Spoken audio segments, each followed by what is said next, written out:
Hello, in this short video we're going to derive the expected value of xlogx when our underlying data comes from a gamma distribution. Now I must admit that I was perusing xlogx the other day, and this was discussed on it, this particular derivation, the expected value of this, and that, of course they solved it. People on there are so smart, but I have a simple derivation of this xlogx that I think is worth noting.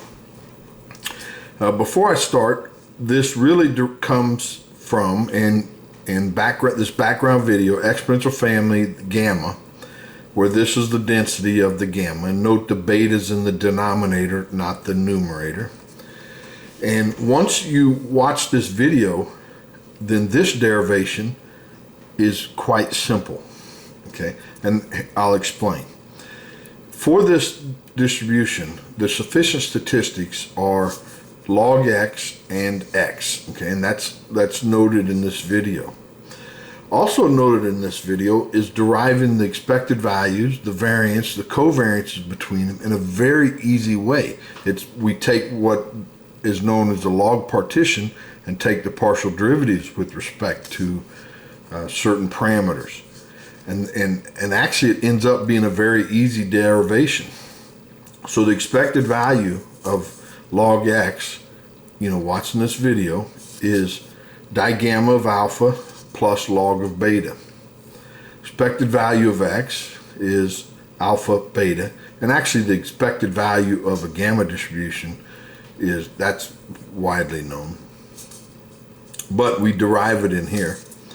The covariance between these two sufficient statistics we derived as beta. And now once you know these three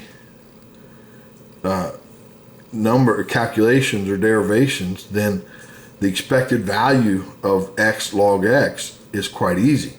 If we were to take the covariance of log x and x, then it's equal to this product minus the product of the means. So you can just subtract this piece over and solve for this.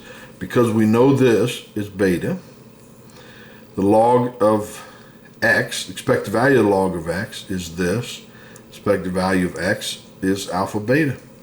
And that's it. That's the expected value of x log x when underlying distribution is gamma.